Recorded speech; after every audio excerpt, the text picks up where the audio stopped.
Okay, so today while I was scrolling through Facebook, I saw somebody.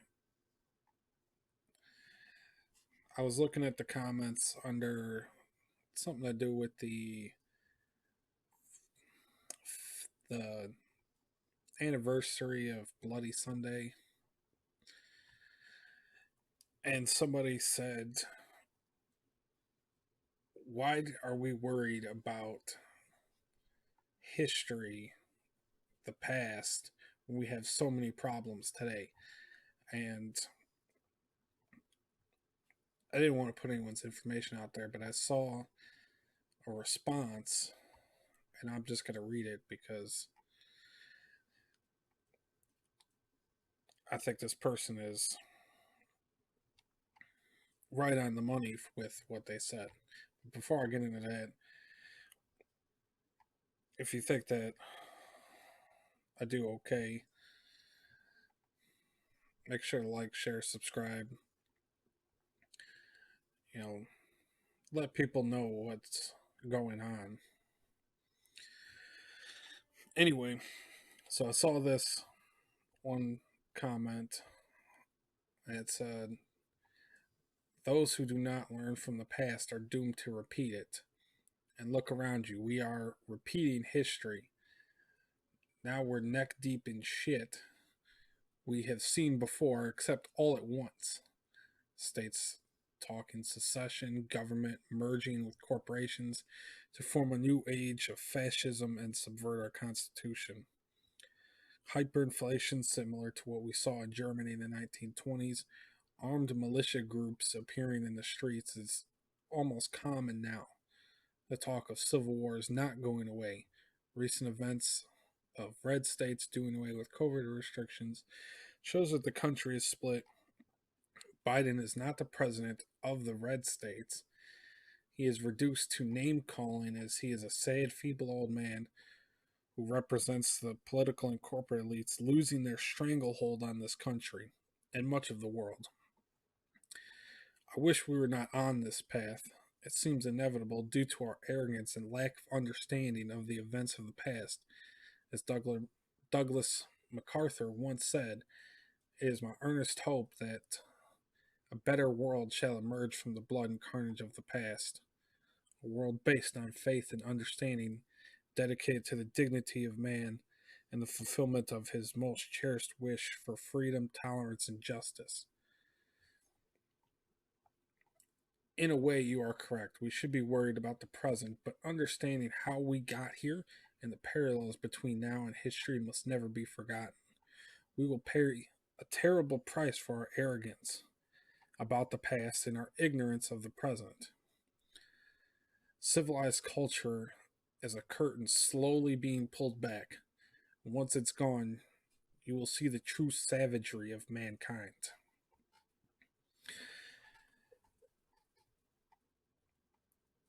Now, that is the most accurate thing that that I think I've read online in a long time. But I wanted to go over that, and I wanted to highlight a few other things too. So,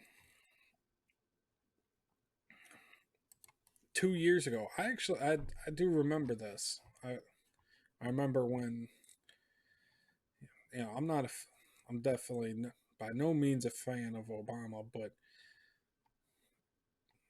especially now. But 2 years ago, Obama warns, if America stays so divided, our democracy and economy won't survive.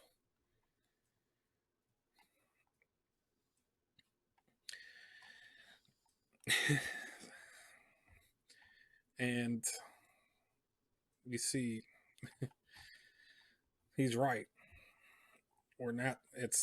Or not. Former President Barack Obama remains hopeful that America can solve its political divisiveness. Not going to happen. Really not going to happen. but he also has a stark warning for the U.S. Our economy and our democracy are at risk if we can't get past the finger pointing, partisan morass that has gridlocked the nation for years. Well, you know, if he came out and said this today, would anybody listen to him? I don't think so. Obama also said that technology for mobile phones, blah, blah, blah. Yeah, we're more connected. Who cares?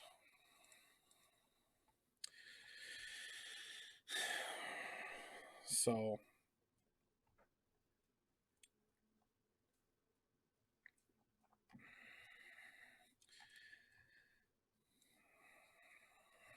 yeah,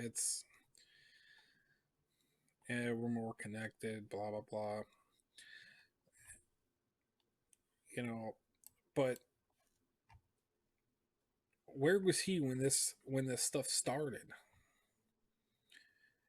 People forget that BLM started under Obama. You know, that's what people forget. But while I'm on the topic of America being so divided, a, a recent poll came out as Governor Andrew Cuomo faces allegations of both sexual harassment and undercounting nursing home deaths. Yeah, I guess I'm of the opinion that Cuomo Cuomo intentionally killed 15,000 people to inflate numbers to make it seem like things were worse, and now he's trying to hide it. I don't know. That's just me, though. Anyway, so Cuomo killed 15,000 people. Majority of New York voters, 55%, say Cuomo should not resign.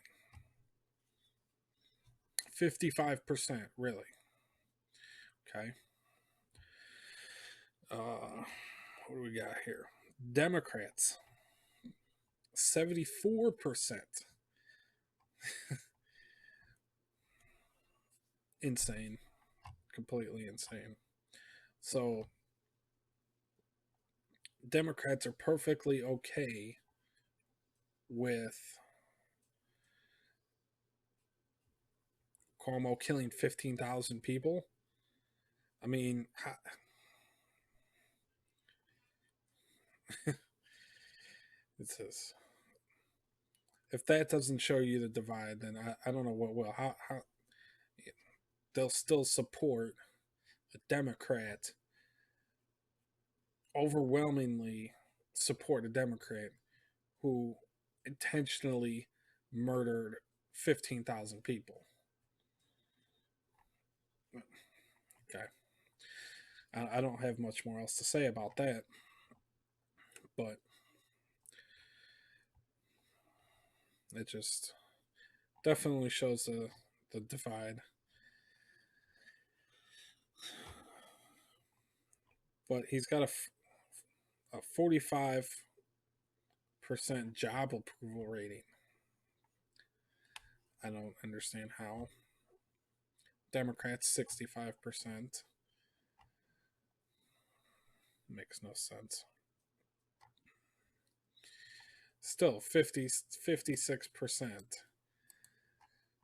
of voters approve of his handling of the coronavirus. Do these people not watch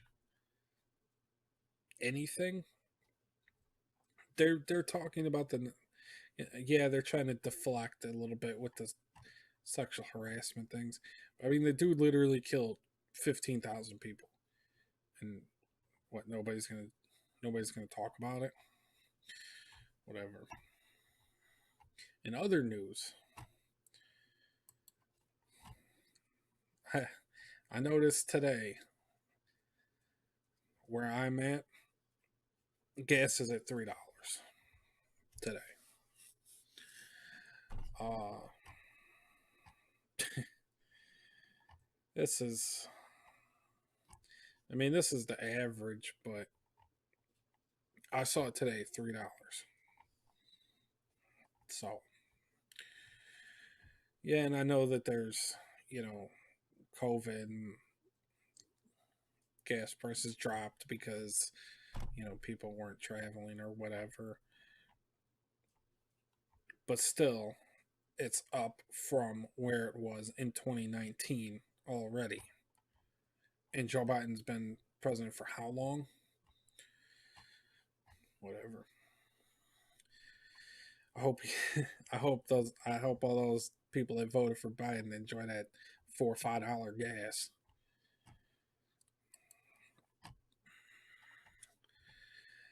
So, in other news relating back to the Obama and basically everything else that I've been saying, the U.S. is facing a dollar collapse by the end of 2021, and an over 50% chance of a double dip recession, whatever that means. A double dip recession, and I don't know. That sounds a lot worse than. I think it's going to be worse than this guy claims, but he is saying that the U.S. is facing dollar collapse, and I'll give him credit for that. But uh,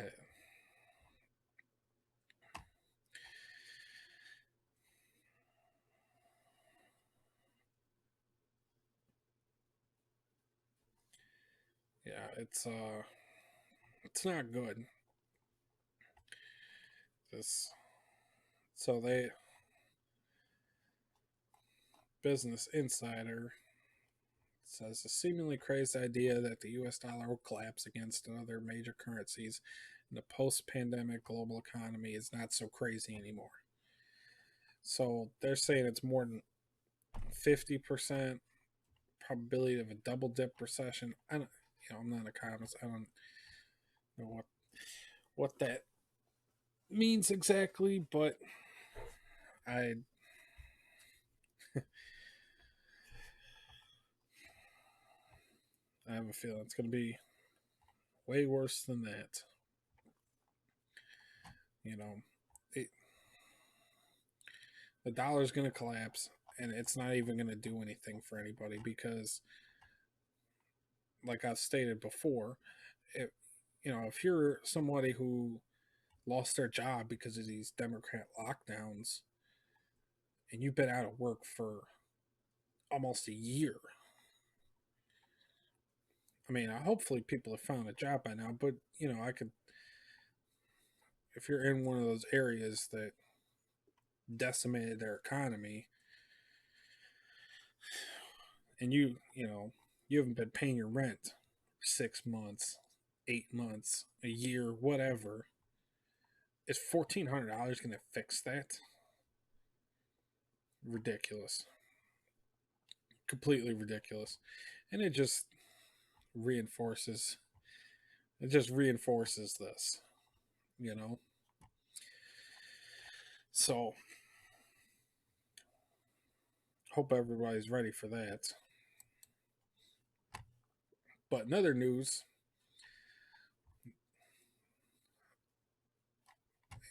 BLM Antifa is still threatening riots. And this guy, Derek Chauvin's trial is tomorrow. If he walks, we riot. First of all, bro, the trial's not going to take a day. And this guy's not the sharpest crayon in the box. So, but yeah, we're agreed. This guy, we're agreed. If Derek Chauvin is found innocent, we're getting back out there. So they got to reply. We need to get back out there anyway, but yes, the spring and summer needs to take what we did last summer and multiply it by a 10. So, what, last year they killed, 35 people? So their goal is to kill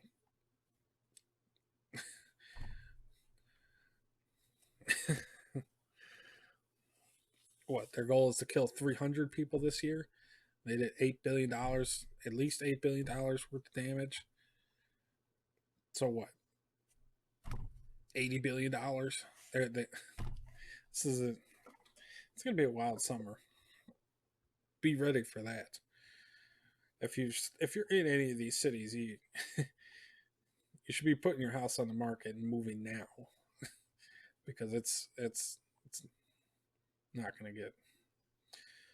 It's not gonna be pretty. But yeah. So here's more. The Washington Post opinion: Biden is rolling back the culture war. The country should thank him. Do they think that we're this stupid? Wasn't it just 2 days ago that Joe Biden called anyone who disagrees with his absurd mask mandate and lockdowns? Uh, what did he call them? He called them Neanderthals. Yeah. So I this is the most absurd. I didn't even want to read the article. I saw this and I was like, I can't read that. That's too stupid for me, I guess. I like how they tried to say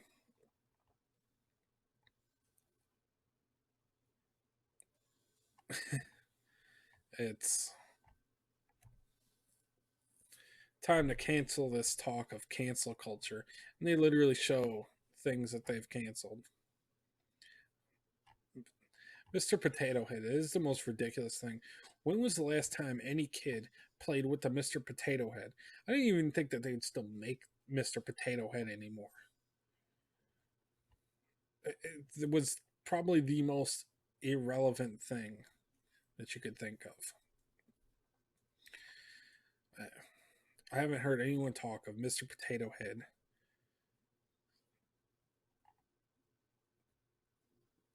since Toy Story when I was a kid. But, you know, whatever.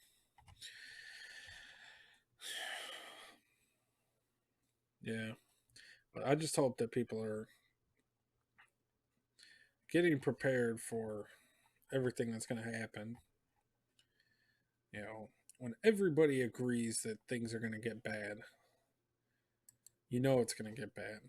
Business Insider is predicting the collapse. Obama tried to warn us 2 years ago. Michael Burry's been warning us.